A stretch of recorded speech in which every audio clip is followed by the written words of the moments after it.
Hola amigos del canal, espero que estéis teniendo un buen día. Hoy he descubierto una herramienta que es un verdadero cambio de juego en el mundo del bricolaje y la carpintería. La minisierra de cadena sin escobillas Gisan de 8 pulgadas. Compatible con baterías Makita de 18 voltios. Está ahora mismo al 43% de descuento. Me parece muy barata, tiene opiniones muy buenas y nota media. Si la queréis ver está en el primer enlace de la descripción de este vídeo. Comenzamos la reseña.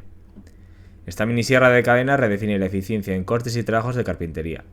Su motor sin escobillas proporciona una potencia de 3000 vatios y una velocidad de cadena de 5 metros segundo, lo que garantiza cortes rápidos y suaves. Además, la cadena de ajuste rápido y el material de acero metálico aseguran durabilidad y resistencia al desgaste. Si os está gustando la reseña, dale a like, por favor. Lo que realmente destaca es su amplia aplicación, desde la tala de bosques hasta el corte de madera, hasta la poda de ramas.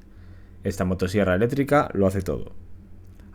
Además, su motor de cobre sin escobillas asegura una salida más estable y es menos propenso a quemarse, incluso bajo alta carga. Dirigidos al primer enlace de descripción de este vídeo para verla.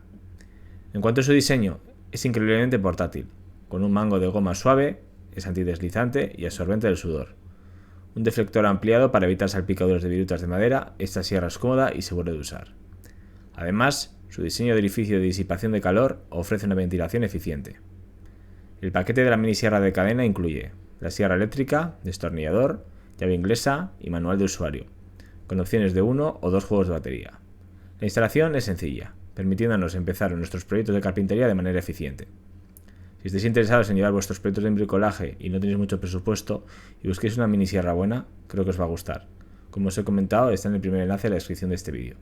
Dadle like y suscribiros si os ha gustado este vídeo y os he ayudado. Muchas gracias.